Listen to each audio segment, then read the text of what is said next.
তো আপনি একজন ইউটিউবার হতে চান, তাহলে আপনি একদম ঠিক ভিডিওতেই ক্লিক করেছেন। লাস্ট 5 বছরের বেশি সময় ধরে আমি সাকসেসফুলি ইউটিউব থেকে আর্নিং করছি, আর আমাদের এই চ্যানেলটি এখনো পর্যন্ত 170 মিলিয়নের থেকে বেশি ভিউ অ্যাচিভ করেছে। আর এছাড়াও আমার আরো কয়েকটি ইউটিউব চ্যানেল রয়েছে যেগুলোর ইনকাম আমি আপনাদের সাথে আগেই একটি ভিডিওতে শেয়ার করেছি। তাই আজকের এই ভিডিওটিতে আমি নিজের এক্সপিরিয়েন্সের উপর বেস করে একজন সাকসেসফুল ইউটিউবার হওয়ার জন্য কি কি স্টেপ নেওয়ার প্রয়োজন তার প্র্যাকটিক্যাল নলেজ আপনাদের সাথে শেয়ার করছি, যেটা আপনার লাইফকে সম্পূর্ণ বদলে দিতে পারে। সো নাম্বার 1, সবার প্রথমে আপনি নিজের কাছে ক্লিয়ার থাকুন যে আপনি ইউটিউবে কেন এসেছেন। জাস্ট পার্ট টাইম নিজের লাককে ট্রাই করার জন্য, যে একবার ট্রাই করে দেখি যদি হয়ে যায় তাহলে কন্টিনিউ করব, আর না হলে অন্য অপশন।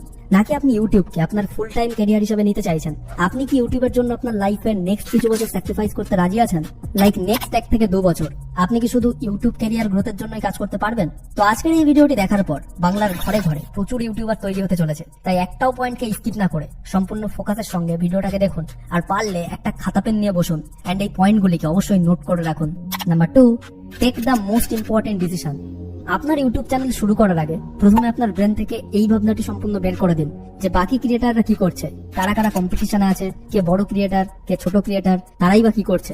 আপনার এটা দেখার একেবারেই দরকার নেই যে এই টপিকে বেশি ভিউ আসে তো আমি এই টপিকেই কাজ করব, ওখানে বেশি পয়সা তাই আমি ওই ক্যাটাগরির ভিডিও বানাবো, এই ক্যাটাগরিতে ওর বেশি ভিউ আসে তাই আমারও বেশি ভিউ আসবে, অন্য ক্যাটাগরিতে ওর ভিউ আসে না তাই আমারও ভিউ আসবে না। এই ভাবনাগুলো বন্ধ করুন। আপনার ব্রেনে যত ক্রিয়েটারের ছবি আছে সবাইকে কিছু সময়ের জন্য নিজের ব্রেন থেকে একেবারে মুছে ফেলার চেষ্টা করুন। দেন এটা ভেবেই নিজের চ্যানেলের ক্যাটাগরি চুজ করুন যে ক্যাটাগরিতে আপনি সব থেকে সেরা। হয়তো সেই পার্টিকুলার ক্যাটাগরিতে বাকি ক্রিয়েটারদের তেমন ভিউ আসে না, কিন্তু যদি কোনো পার্টিকুলার ক্যাটাগরিতে আপনি টায়ার্ড ফিল না করে প্রত্যেকদিন 12 থেকে 15 ঘন্টা কাজ করতে পারেন, যে ক্যাটাগরিতে আপনার কাজটাকে কাজ বলেই মনে হবে না, অর্থাৎ যে ক্যাটাগরিতে কাজ করতে আপনি বাস্তবেই এনজয় করবেন, যে ক্যাটাগরিতে কন্টেন্ট খুঁজে নিয়ে আসার জন্য কিংবা ক্রিয়েটিভিটি শো করার জন্য আপনার অন্য কারোর উপর ডিপেন্ডেন্ট হতে হবে না, সেই ক্যাটাগরিতে নিজের চ্যানেল স্টার্ট করুন। অর্থাৎ অবশ্যই নিজের ইন্টারেস্ট অনুযায়ী নিচ সিলেক্ট করুন। আর যদি এটা আপনি সঠিকভাবে করতে পারেন তাহলে আপনার লাইফ একেবারে সেট। আর যদি এখানে আপনি মিস্টেক করে ফেলেন তাহলে আপনার প্রচুর টাইম ওয়েস্ট হবে, আর তারপরে গিয়েও আপনাকে আফসোস করতে হতে পারে। আর যদি অনেক ভাবনা চিন্তার পরেও ক্যাটাগরি চুজ করতে আপনার প্রবলেম হচ্ছে, তাহলে এই টপিকে অলরেডি আমি একটা ডিটেইল ভিডিও বানিয়েছি,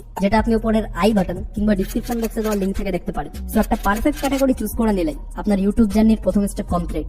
number 3, make a time frame and work hard.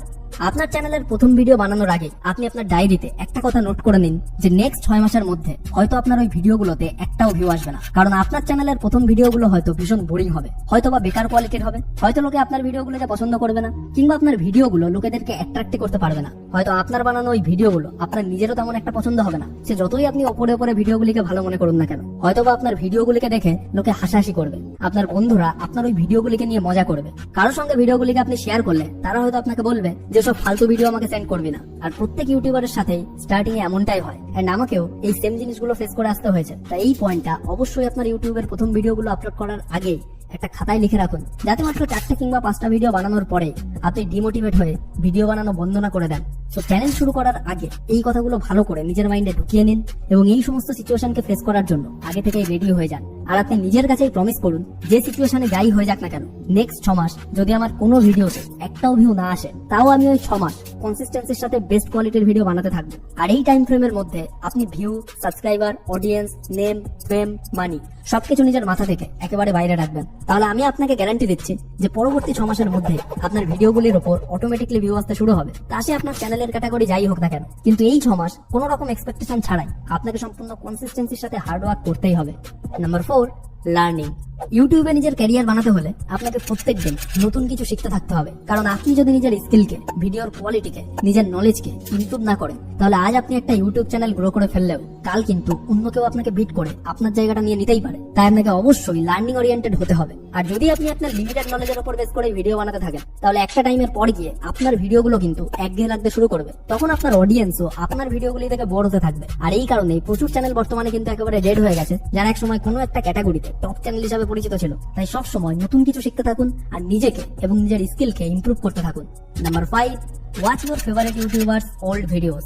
এই টিপসটা শুনতে অনেকের কাছে আজব মনে হলেও এটা আপনার ইউটিউব ক্যারিয়ারকে কিন্তু নেক্সট লেভেলে নিয়ে যেতে পারে। তো আপনি যে ক্যাটাগরিতে আপনার চ্যানেলের নিচ সিলেক্ট করেছেন, সেই ক্যাটাগরিতে অলরেডি টপ পজিশনে থাকা আপনার ফেভারিট ইউটিউবারদের ওল্ডেস্ট ভিডিওস দেখা শুরু করুন, যে তারা যখন স্টার্ট করেছিল তখন তারা কেমন কোয়ালিটির ভিডিও দেখে স্টার্ট করেছিল, আর এখন তাদের ভিডিওর কোয়ালিটি কেমন, কতদিনে তারা কতখানি ইমপ্রুভমেন্ট করতে পেরেছে। আর তাদের চ্যানেলের প্রথম ভিডিও থেকে পরপর প্রথম, দ্বিতীয়, তৃতীয় এমন ভাবে ভিডিওগুলি দেখতে থাকলে আপনার ক্লিয়ারলি একটা আইডিয়া হয়ে যাবে যে তারা তাদের ইউটিউব জার্নি জার্নিতে প্রথম দিকে কি কি মিস্টেক করেছে, কিংবা অন্য লোকেদের জীবনে এমন কি তারা ভ্যালু অ্যাড করেছে যার জন্য তার চ্যানেলটি এত দ্রুত গ্রো করতে পেরেছে। আর এখান থেকেই আপনি ক্লিয়ারলি এটাও বুঝতে পারবেন যে আপনার ইউটিউব জার্নির স্টার্টিং এ আপনার জন্য কোন স্টেপটা নেওয়া ঠিক হবে আর কোন স্টেপগুলো নেওয়া আপনার ইউটিউব জার্নির জন্য একেবারেই ঠিক হবে না।